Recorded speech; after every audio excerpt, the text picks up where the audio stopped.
Hello students, welcome to Beacon High School online videos.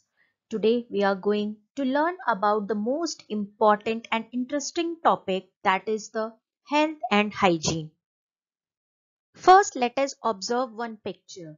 You can see in the picture two boys are there. One boy name is Bob and other boy name is Sanjay. They are of the same age, but Bob is very strong, he is very alert and active, whereas Sanjay is very weak, tired and dull. Now tell me, who do you think is healthy? Yes, you are correct. Bob is healthy. Do you know, student, our body is like a machine. It works all the time to keep us alive, active and healthy. But sometimes it gets sick or injured. So to prevent sickness and injury, the body needs some basic care. If you are strong and healthy, we can fight off any infection and disease. For example, in the previous picture you have seen Bob was a healthy person. So he can fight off any kind of disease. So to be healthy, health is important. Now what is health? Health is a state of complete physical and mental well-being. It means that both the mind and the body, it should be fit for a person to be healthy. There should be proper balance between the mind and the body. So sometimes what happens, we get sick. But what is the reason behind we get sick? The first reason is due to deficient of the nutrients. Now what is deficient? Deficient means lack. Lack of nutrients. If any nutrients is present less in our body, we may get sick. Second reason is if any part of our body or organ system does not functions properly. For example, your stomach or your organ system, digestive system is not working properly, you may get sick. Or when germs enter our body. You know, germs are harmful and it is present everywhere.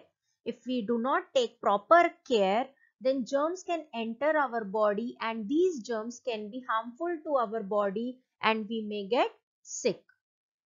In the previous slide, we have seen that we get sick due to lack of nutrients. Now, what are nutrients? Nutrients are the substance which is present in our food we eat. It is required for the growth and development of the body. It is very important for our body to be healthy. So there are 5 main nutrients present in our food. The first one is carbohydrate, second is fat, third is protein, then vitamins and minerals. So these nutrients we take in different proportion to be healthy. Different food items contain different nutrients. Some foods are rich in carbohydrate while some others are rich in fat, proteins, vitamins or minerals. We should include all the nutrients in our food to stay healthy. So for this we should follow a proper diet that should have all the nutrients in the right amount, and that is known as balanced diet. Here in the picture you can see a healthy food pyramid that is made for a balanced diet. It shows how much of different types of food we should eat in a day for a balanced diet. Here you can see at the base, grains and cereals are there.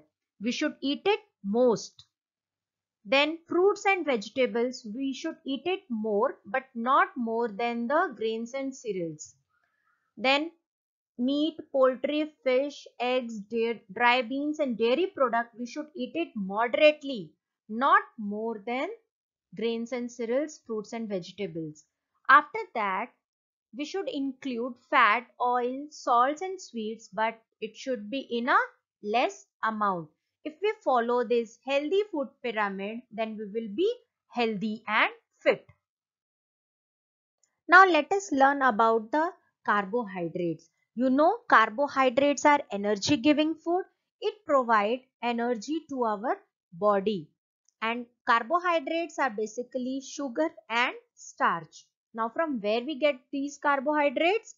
Carbohydrates we get from bread, rice, fruit, juices, honey and whole grains. If you will not take carbohydrates in a right amount, you will get weak. So it is very important that we should take carbohydrates in our food daily. Like carbohydrates, fats also provide energy to the body. So it is also a energy giving food. Fats keep the body warm. Ghee, oil, cream, butter, dry fruits. These are some sources of fat. However, sometimes we take fatty foods in excess. So these intake of fatty food in excess can lead to a disease called obesity. Now what is obesity? Obesity is a condition in which a person he becomes extremely fat.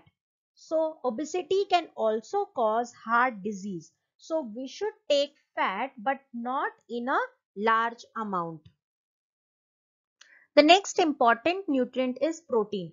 Protein is also known as body building food. It helps us in growth and repair of the body or body parts.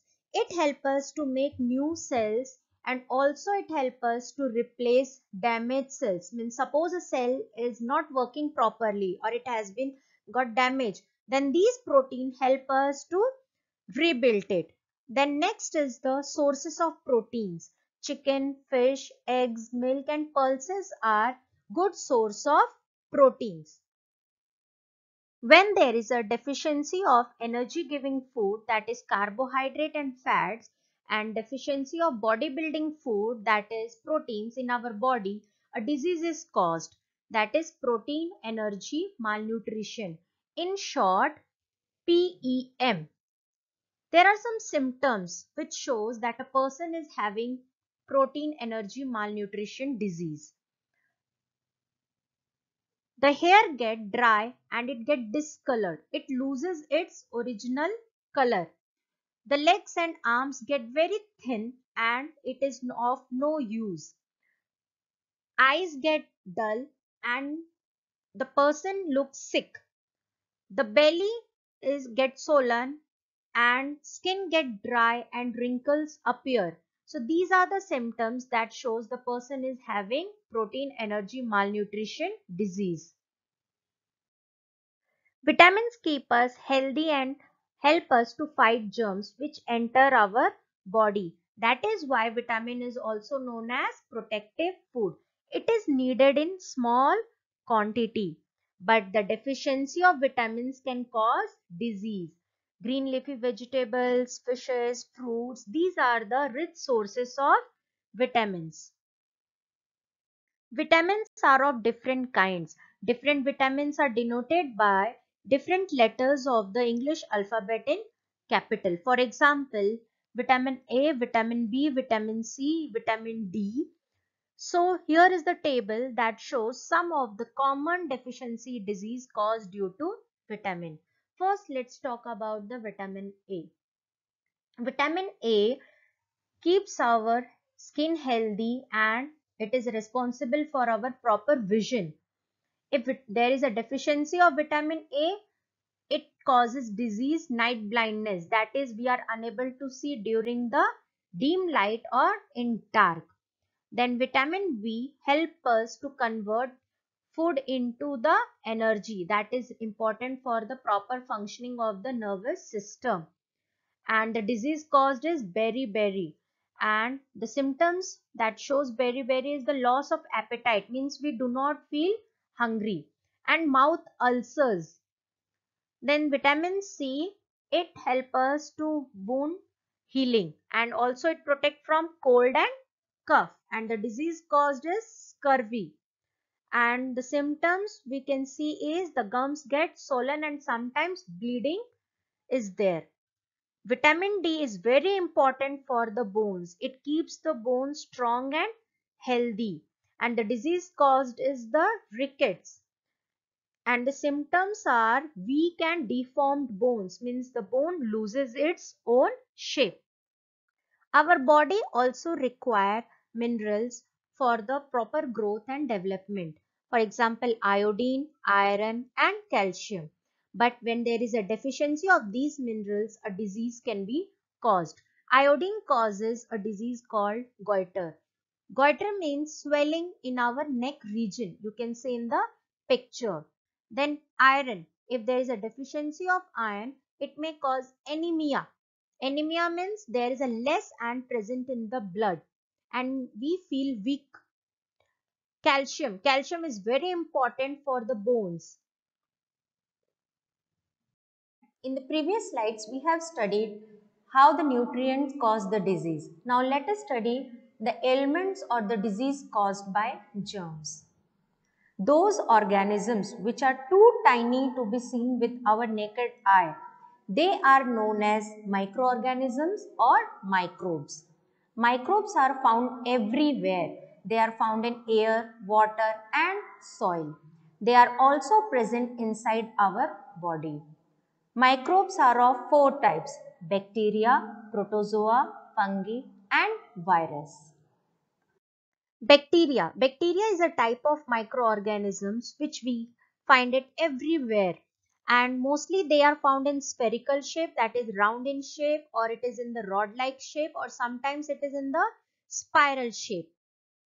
Then virus. You know, virus are very harmful to us and it is present in our surrounding.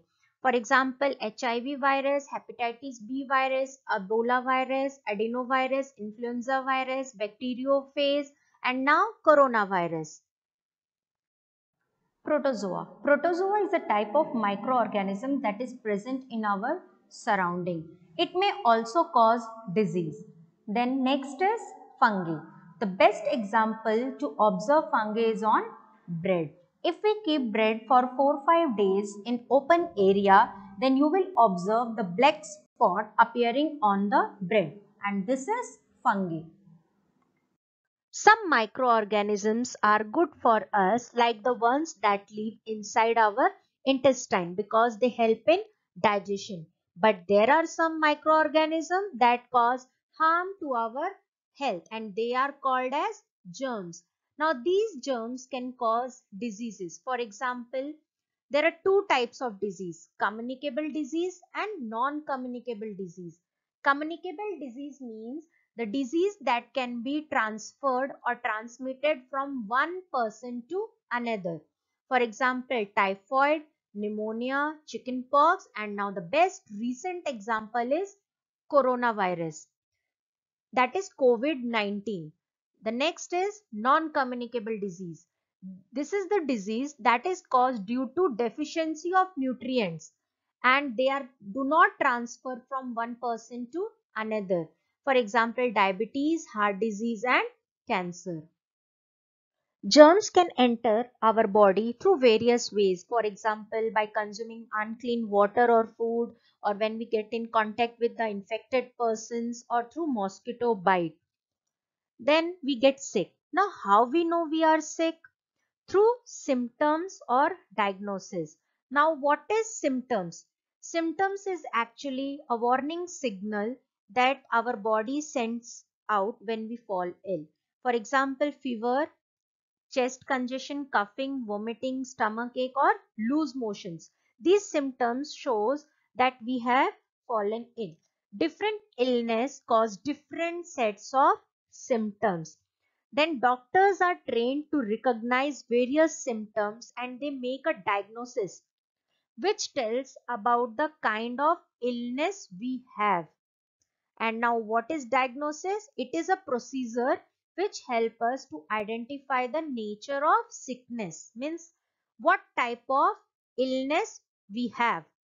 And the diagnosis is mostly done through blood or urine test. In the previous slide, we have seen the various ways that causes disease. Now here we will learn about how to keep the body healthy.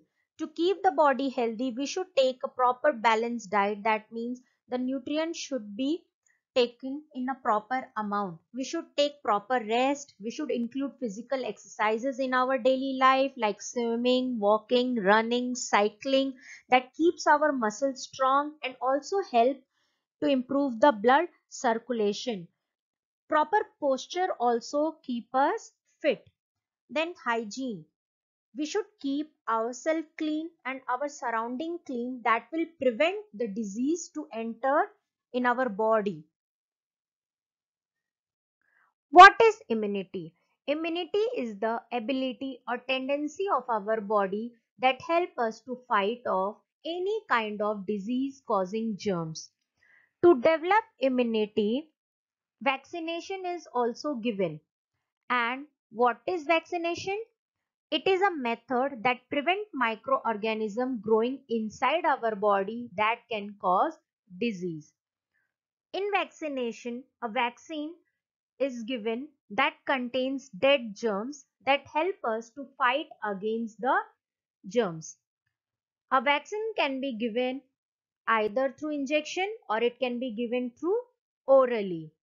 So, to keep the body healthy and to boost immunity, we should take care by taking proper balanced diet, physical exercise, hygiene, rest, and also a healthy lifestyle. A healthy person, if he has a strong immunity, he will not fall ill. So today we have learned all about the types of nutrients, how the disease is caused, and how we can prevent it.